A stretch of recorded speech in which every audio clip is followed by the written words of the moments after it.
I was well and truly among the masses watching the 2025 Game Awards whose eyes glazed over in record time after the one more thing Jeff revealed was Highguard, the new raid shooter by fledgling team Wildlight Studios, an offshoot of former Titanfall and Apex Legends developers. With a pedigree like that, there was little reason for concern about the shooting gameplay the game had to offer. The point of contention was everything else. Bland, uninspired character designs in a mishmash fantasy futurist world, utilising only the most pedestrian of terminology describing its inhabitants and weaponry did not instill confidence. And aside from the presence of horses in a more open map, it wasn't totally clear exactly what Highguard even was. The default assumption was ultimately hero shooter, and while I would make a pretty clean distinction between that and the raid shooter the game ultimately was in retrospect, nobody could be blamed for thinking otherwise. The devs fell silent in the wake of that reveal. Jeff turned the smugness up to 11, saying he would be accepting apologies imminently, and it's safe to say the whole affair left a bad taste in people's mouths before Highguard ever got a chance to be judged on its own merits in a comprehensive way. All of this is pretty well known at this stage. YouTube and the broader internet is riddled with postmortems on this thing from day one. I simply set the scene here to say I was well and truly in the same boat as everyone else. I thought Highguard from conception to reveal was tone-deaf to what consumers want, several years too late, and quite frankly doomed from the get-go. And let's be clear, there's some degree of truth to all of those observations, as the subsequent layoffs, player count nosedive, and ultimate shuttering of the game demonstrate. But despite it all, I have to say that when I played Highguard for myself and came to grips with what the game actually was, I enjoyed it. I enjoyed it quite a bit, honestly.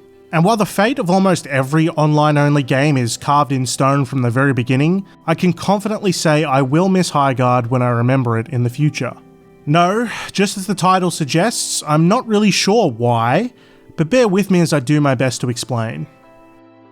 Once I had suffered through the tutorial, which spewed a bunch of jargon related to the world they have done nothing to invest us in, and believe me, I'll get to that, I got a handle on how the games play out. And just quietly, as annoying as compulsory tutorial segments can be, the necessity of it for Highguard is manifestly clear, since even after doing so you get people farming Vesper on the other side of the map while you're getting clapped at the shield breaker. In short, Highguard's phases break down into the following order: Rainbow Six Siege wall reinforcement, Battle Royale loot run plus farming said Vesper crystals, capture the flag but planting it at the enemy base, raid on the enemy base featuring Counter-Strike bomb planting. This is partly why I find the hero shooter descriptor really reductive for this game compared to others I'm aiming not to draw parallels to, since in my mind it disregards the novelty of the game mode in favour of focusing on the fact that you play as defined characters. Anyway, I've played my fair share of each of the game's Highguard's main phases take their cues from, and I find the ever-evolving objectives of the game quite compelling. Knowing we reinforce the base properly means we'll keep the enemy at bay for a while longer. Missing out on the shield breaker doesn't always mean they'll get to raid us. And a planted bomb isn't necessarily a death sentence if we have the right kit and we play things smart. Very rarely will one slip-up cost you the game, and the limited window for the raid to take place, as well as the raiding team losing their score in the event of failure, means there's a constant tension to be endured by both the attackers and defenders. The shield breaker will go back and forth between teams, chaos will ensue, and ultimately if there's a stalemate during overtime, the raid will begin regardless. Sadly, what I have described is the utopian scenario for a game of Highguard, the platonic ideal. In practice, I found that games were overwhelmingly lopsided one way or the other, with tense pushing and pulling only reserved for rare occasions, and one team usually just obliterating the other. Whether this is an issue with matchmaking, one side being squads and the other being randoms, or a secret third thing, I cannot confidently say, so I leave the prescriptions for people who live and breathe online shooters. But it was extremely noticeable and common enough that something clearly isn't right on a fundamental level. I expected that queuing with friends would be more likely to yield that kind of ideal experience I described, but every time I tried to squad up with the boys, whether cross-platform or not, I have been utterly unable to find a game. I've even ended up in the same game as my friends when we gave up and solo queued at the same time, but always appearing on opposite teams. Yet, when I've had a particularly good game with strangers and joined their party, we've had no trouble whatsoever finding a match. All of this is to say, when Highguard is at its best, I think it truly soars as a gameplay experience, but some bizarre issues kept it grounded more often than not. This is the comparison I was really loath to make, but unfortunately the shoe fits, so let's get to it. People were calling this game Concord 2 before it even dropped. It became a trend in and of itself to hate on the game from its very inception, and while I don't really share the glee some people have in its similarly swift demise, the parallels are fairly obvious. The biggest comparison people draw is that just as Highguard's characters are unremarkable, to say people did not approve of Concord's character design is the understatement of the decade. However, the opposite of love is not hate, it is indifference. And while the reaction to much of Concord's roster of free gunners was active disdain, many people couldn't even muster up that for the Wardens of Highguard. Indeed, at least Concord had an open beta to allow players to interface with those characters and see whether their kits and playstyles superseded that vitriol. And I think the results of that experience speak for itself. However, it seems more than likely that Highguard would have benefited greatly from behaving, and I can't believe I'm saying this, more like Concord in that respect. Ironing out the shortcomings with an open beta could have avoided the pivot from 3v3 to 5v5 and splitting the already dwindling player base as a result. Compare again the reveal of Concord to the reveal of Highguard.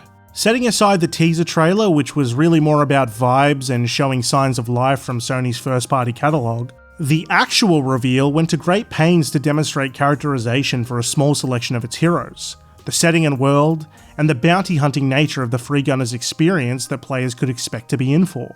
Whether you found the quippy, snarky dialogue compelling or not is a separate issue entirely, but the fact remains they put their best foot forward in terms of getting you to give a damn about their game world. So much so that the disappointment came when it was clear these characters would be existing in a hero shooter rather than literally anything else. Perhaps in an attempt to avoid a similar fate, Highguard was the exact opposite. Front-loaded with gameplay to avoid that disappointing bait and switch, but ultimately failing to back it up with any identity beyond, yeah, it's fantasy and magic, but they have guns. Which, without proper grounding, just seems confused and off-putting more than interesting. But with no clear-cut characterization behind the Wardens, we have a generic-looking game with generic-looking heroes and no personality to speak of at first blush. You might, as a hypothetical Highguard defender, say, well, look at Call of Duty.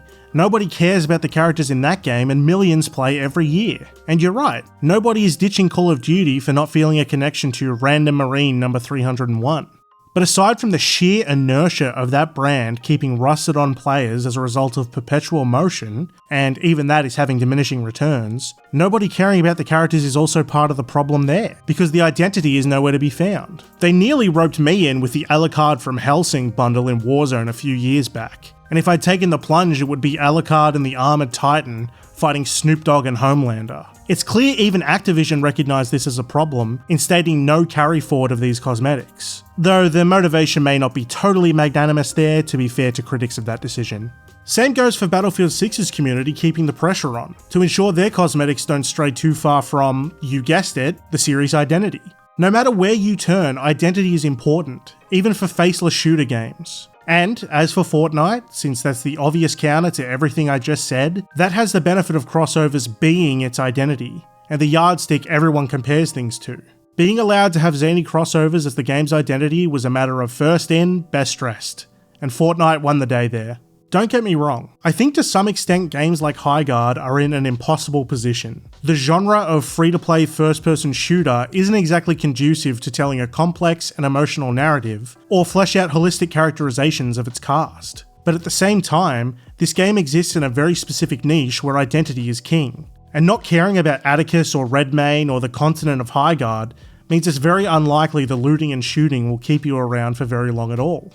I was initially going to write a smug little diatribe about how Overwatch laid the blueprint of how to build interest in a live service shooter's world over a decade ago, and I was going to go on about how silly it was for Highguard to not have done any of that, and the ultimate irony is that they did. It just wasn't attached to the packet shown off at the Game Awards. Everything you could want and more could be found on the game's YouTube channel. While we can agree that Highguard was short-sighted in both its very conception and indeed its reveal, I don't think even Wildlight anticipated just how negative the reaction would be to their game, and they probably thought they had more time to court the public's interest instead of going straight into survival mode.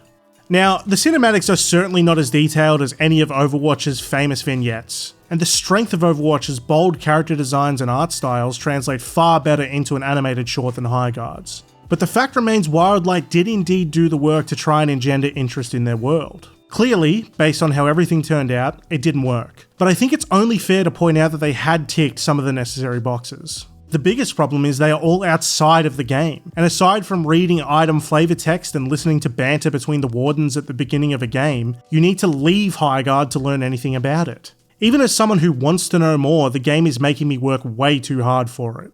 It's hard to put a capstone on an ever-evolving story such as the life and times of Highguard, and the story may not be over until well after the game's shuttering. Even down to the final hours, they were releasing experimental match modes which helped them tweak the game to see where they might ultimately find their niche. So while they appeared committed to continuing to support Highguard, it's safe to say that nobody was too surprised the rug got pulled out from under them shortly after. And that is an atrociously infertile foundation to build trust and community on. I think it's generally the case that consumers are great at identifying problems with a product, but by and large they are rubbish at providing solutions to those problems. So, assuming that's the case with me, well outside my wheelhouse commenting on a live service shooter, I'll simply offer this as a call to action. To any Highguard faithful, and I've played enough games with you sporting the cash shop cosmetics to know you do exist, there are perhaps even dozens of you, I submit to you, preserve this game as best you can. I think you as fans should take a leaf out of the book of Concord fans. They have done an excellent job filling the wiki with high quality articles, using assets directly from the game, ensuring anyone curious about the game won't have to wonder quite as much as they otherwise would have. It's a loving chronicle of a game that was there and gone in a flash, and any self-respecting preservationist will tell you nothing deserves to be forgotten. Whether it's just an idealistic affection for an underdog story, or something about Highguard's world that entices me despite all, I can't truthfully say. Considering I played the Concord beta and thought it was just fine, and Days Gone is my favourite PlayStation first-party title in years, it's quite possible I just have atrocious taste, and am what people in marketing call a harbinger of failure. What I can say, quite confidently, is that I will miss Highguard, and I really am not sure why. I don't think any of the characters are particularly cool to look at, I think certain phases in the gameplay are a tad undercooked, and I find the Knights with Guns premise incongruent to the point of irritation. But my feelings on the game being what they are, and the sea of negativity and honestly pretty vile relishing of Highguard's downfall, I thought I'd do my part to send it off with a more balanced eulogy from someone who was there and experienced that world right as it fades away forever.